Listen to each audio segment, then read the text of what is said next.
class 10. Welcome again to the new video of sectors of Indian economy class 10th which we are doing now. Let's get started. Already the parts of introductions, overview and sectors of Indian economy, sectors of economic activity like primary, secondary, tertiary, economic interdependence and comparing of three sectors which we are doing. Already it has been uploaded. Historical changes in the sector and primary, secondary, and tertiary sector. This we will discuss today. Okay, so let's get started. Here the question comes that the graph which is given once, you just please watch carefully. The graph shows the productions of goods. This graph shows the production of goods and services in the three sectors. In the previous video, already we have discussed what is GDP and how the GDP has been calculated. Nobody have asked the questions, so I think everybody have understood how the GDP has been calculated. This shown the 2 years, that is what 73 to from 73 to 74, 2013-14, we have used the data for these 2 years because the data are comparable and authentic. You can see how the total production has grown over the 40 years.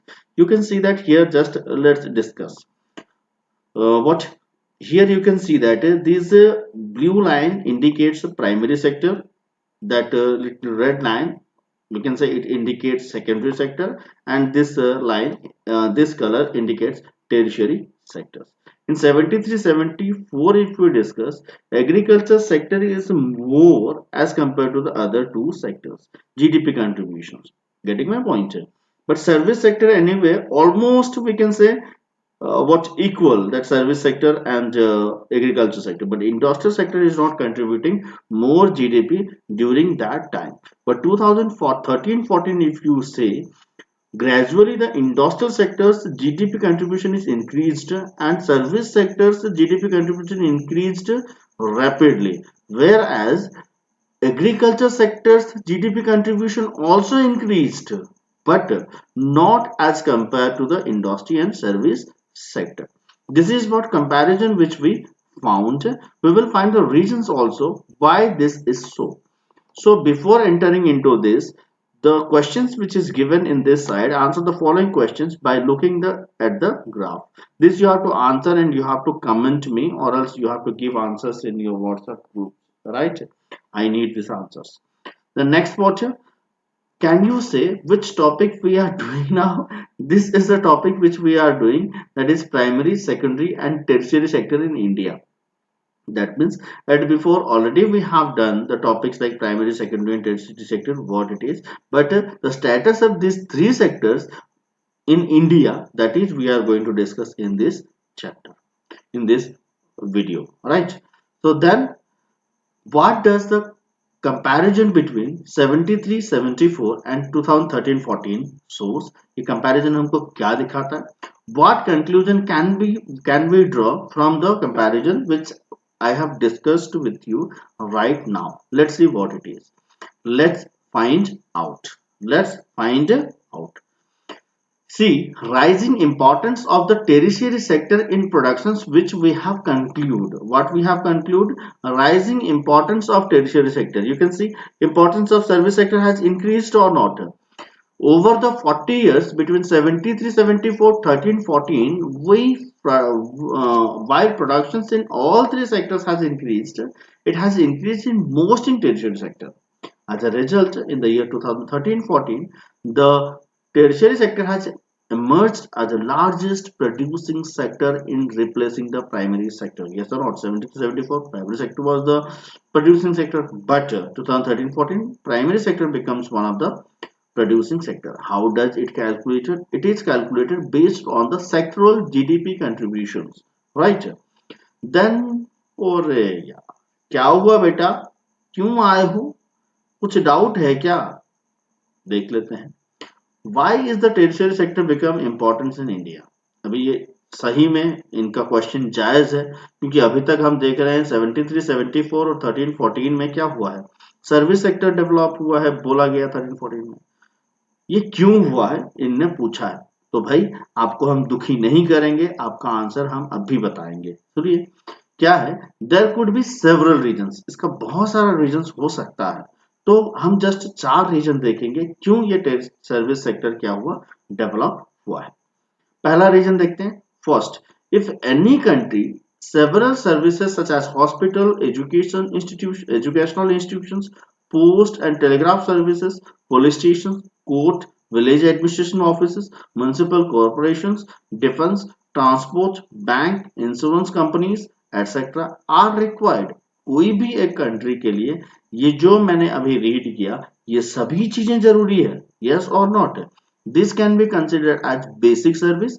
ये सभी एक human being का क्या होता है, basic service होता है, तो ये जरूरी है। In a developing country the government has to take responsibility for the provision of this services. अभी ये सर्विसेज प्रोवाइड की जाएगी, भाई ये तो खुद ब खुद तो नहीं चल रही है ना, इन पे काम करने वाले लोग होते हैं ना, काम करने वाले लोग होते हैं, और जो लोग काम करेंगे, अभी काम कर रहे हैं, एक तरीके का क्या हो रहा है, जीडीपी में कंट्रीब्यूशन हो रहा है कि नहीं हो रहा है। ये क्या कर रहे हैं, जीडीपी क्या कर रहे हैं, बना रहे हैं, अर्थात प्रोडक्शन बना रहे हैं, जिसको हम प्रोडक्शन में कंट्रीब्यूशन को प्रोडक्शन बोलते हैं। तो प्रोडक्शन बना रहे हैं, तो कहीं ना कहीं जीडीपी में ये कंट्रीब्यूशन कर रहे हैं। इसके वजह से हम बोल सकते हैं कि सर्विस सेक्टर की जो 13-14 में बहुत लार्जेस्ट प्रोडक्शन सेक्टर बना, ये एक कारण हो सकता है। दूसरा कारण क्या हो सकता है, second, the development of agricultural and industry leads to the development of service such as transports, trades, storage, and the like. As we have already seen, greater the development of the primary and secondary sector, more could be demand of such services। अभी आप समझो, हमारे भारत में agriculture sector का status जो 1944-47 में था वो डेवलप हुआ है। हमने देखा ना कि प्रीवियस वीडियो में, सॉरी प्रीवियस जो ग्राफ था उसमें देखा, एग्रीकल्चर सेक्टर भी डेवलप हुआ, इंडस्ट्री भी डेवलप हुआ, दोनों डेवलप हुए 13-14 में। तो ये डेवलप होंगे तो इनको बेसिक जो सर्विसेज चाहिए वो तो मिलेगा ना, नहीं मिलेगा तो कभी डेवलप नहीं होंगे भाई। एग्रीकल्चर से कोई चीज बनती है वो इंडस्ट्री तक नहीं आएगी तो वो कैसे डेवलप होगा, नहीं होगा, तो जीडीपी कंट्रीब्यूशन नहीं हो सकता। तो ट्रांसपोर्ट जैसे, ट्रेड जैसे, स्टोरेज जैसे ये सब सुविधा मिली तभी ना डेवलप हुआ।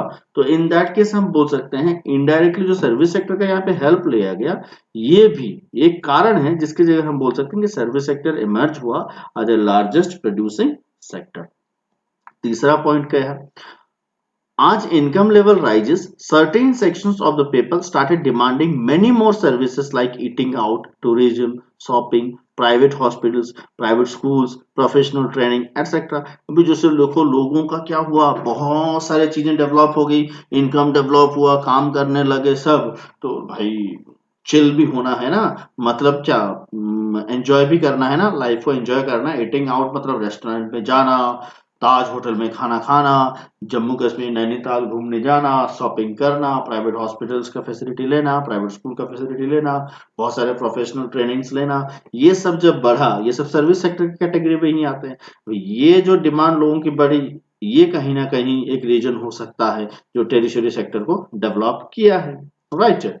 इसके बाद आता है fourth, over the past decade or so, certain new services such as those based on information and communication technology have become important and essential.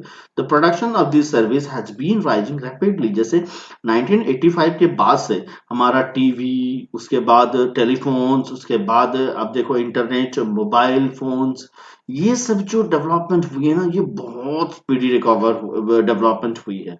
और ये भी जो सर्विसेज हम यूज कर रहे हैं ना, ये कहीं ना कहीं बहुत ज्यादा कंट्रीब्यूट करता है। ये जो 4 इंपॉर्टेंट रीजन है, इसके वजह से हमारा जो 13-14 में टर्शियरी सेक्टर जो लार्जेस्ट प्रोड्यूसिंग सेक्टर बना है, ये इसके 4 कारण हैं। आपको पूछे जा सकते हैं तो आप लिखना जरूर, राइट। इसके बाद हम देखते हैं, हमारा जो बेटा पीछे बैठा है ये संतुष्ट हो गया होगा, भाई पूरा समझ में आ गया सर, अभी तो मुझे अच्छे से समझ में आ रहा है कि ये जो टर्शियरी सेक्टर कैसे इंपॉर्टेंट बन गया। ओके, थैंक यू बेटा, मिलते हैं फिर, चलो आगे बढ़ो। Where are the most peoples employed, अभी हमने तो देख लिया कि तीनों सेक्टर के जो जीडीपी कंट्रीब्यूशन है वो तो क्या हुआ, डेवलप हुआ। सर्विस सेक्टर डेवलप हुआ क्योंकि जो 73-74 था वो जीडीपी से 13-14 में ज्यादा बढ़ा है, राइट। अभी हम देखते हैं कि एम्प्लॉयमेंट क्या था। This graph presents the share of three sectors GDP. How you can directly see the changing importance of the sector over the 40 years. A remarkable fact about India is that while there has been a change in the share of three sectors in GDP, similar shift has not been taken in employment.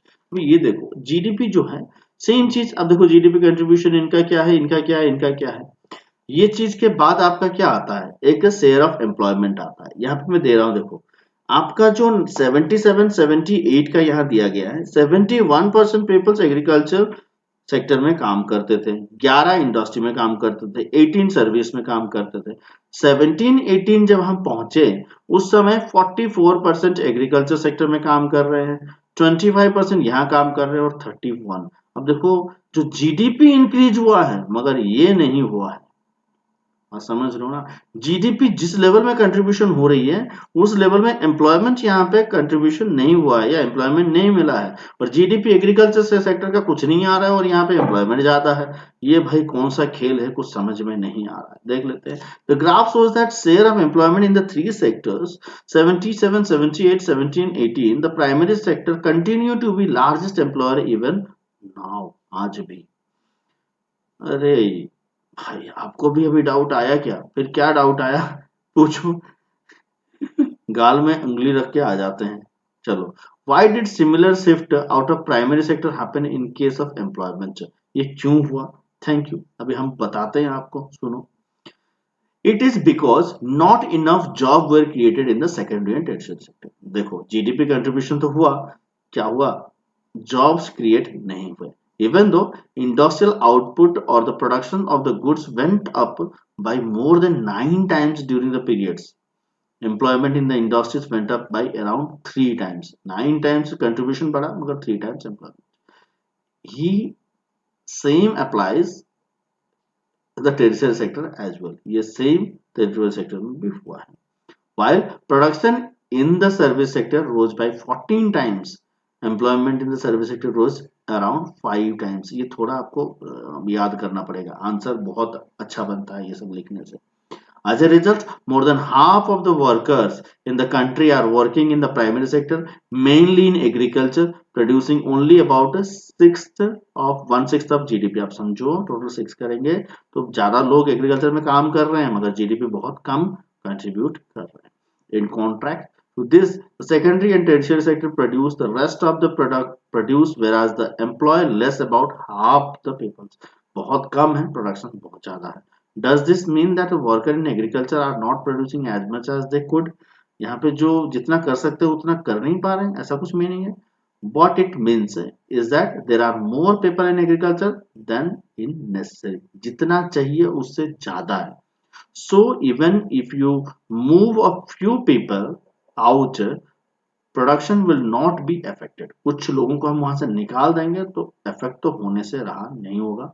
In other word, workers in the agriculture sector are under employed. ये क्या है, under employed इसको बोला जाता है, क्योंकि जरूरत से ज्यादा लोग काम कर रहे हैं जितने जरूरत नहीं है। इसको हम क्या बोलते हैं, जो जरूरत बच गए उसको हम क्या बोलेंगे, अंडर एम्प्लॉयड बोलेंगे। पर फिर से आए, चचा बोलो अभी क्या है।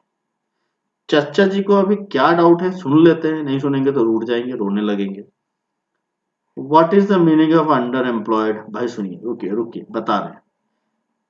Under employment is hidden in contrast to someone who does not have a job and is clearly visible as unemployed, hence it is also called disguised unemployment।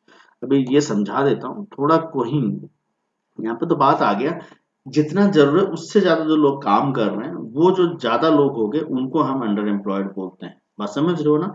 तो बेटा आपको समझ में आ गई ना। हाँ आ गई तो होगी, क्योंकि इतना आसान भाषा से बताई गई है तो समझ में आ जाएगी। ओके, बने रहना हमारे साथ, और कोई डाउट है तो जरूर आ जाना, कोई दिक्कत नहीं, मैं गुस्सा नहीं करता, आप पूछते रहो। क्या this unemployment also can happen in other sectors. अभी जैसे हम एग्रीकल्चर में देखें, भाई सर्विस से इंडस्ट्री सेक्टर में भी ये प्रॉब्लम दिखाई देता है अंडर एम्प्लॉयमेंट वाली। कैसे, for example there are thousand of casual workers in the service sector in urban areas who search for daily employment. मतलब बहुत सारे लोग हैं, thousand daily employment, casual workers बोलते हैं, डेली काम करते हैं। They are employed as a painter, plumber, repair persons, other doing odd jobs. बहुत सारे जॉब करते हैं. Many of them don't find work every day. इनमें से बहुत सारे लोग हैं जिनको डेली काम नहीं मिलता. Similarly, we see other people of the service sector on the street pushing a cart, that means street vendor जिनको बोलते हैं, are selling something where they may spend the whole day but earn very little. मतलब whole day करते हैं, जैसे काम करते तो कम से कम 300-400 कमाते हैं. होल डे यहाँ पे काम करते हैं तो कितना 50-60 रुपए जितना बिजनेस हो उस हिसाब से काम तो करते हैं, नहीं मिलता है. They are doing this work because they do not have better opportunity. इसको भी हम क्या बोल सकते हैं, ये भी डिस्गाइज्ड एम्प्लॉयमेंट के क्राइटेरिया में आएंगे. इसके बाद हम एम्प्लॉयमेंट ज्यादा कैसे क्रिएट करेंगे. Employment can be given to people by identifying, promoting and locating industries and service in semi rural areas. Sorry, ये यहाँ पे नीचे आ गया. सेमी रूरल एरियाज में हम फाइंड आउट करके दे सकते हैं. ये काम करना पड़ेगा, गवर्नमेंट को करना पड़ेगा.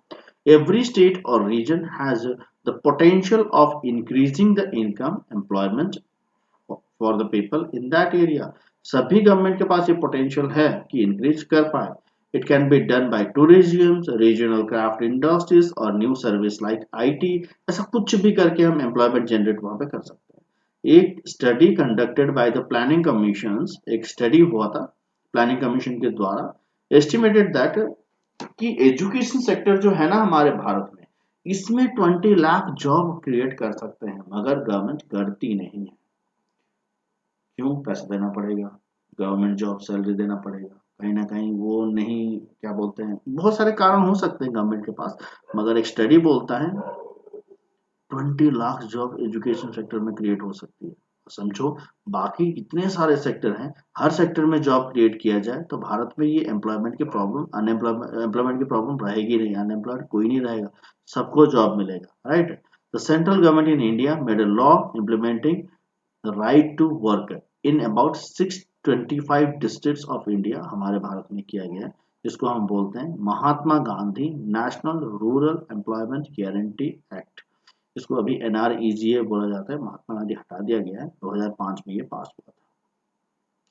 Under REGA, all those who are able to and are in need to work in rural areas are guaranteed 100 days of employment in year by the government. Government एक साल में 100 दिन का काम डेफिनेटली आप लोगों को मिलेगा. ये MNREGA का क्या एक्ट है. If the government fails to its duty to provide employment, it will give unemployed allowances to people. अभी नहीं दे पाता काम तो उनको unemployed allowances देगा. समझ लो, इस हिसाब से हम एम्प्लॉयमेंट और ज्यादा क्रिएट कर सकते हैं. आप डेफिनेटली अपना जो NCERT टेक्स्ट बुक है ना, ये टॉपिक्स थोड़ा उस पर डेफिनेटली आप पढ़ लीजिएगा, नहीं तो बहुत प्रॉब्लम में आएंगे. थोड़ा पढ़ लीजिए, कुछ डाउट है तो मुझे डेफिनेटली पूछिए. Right. Thank you very much for watching. Stay blessed, stay tuned.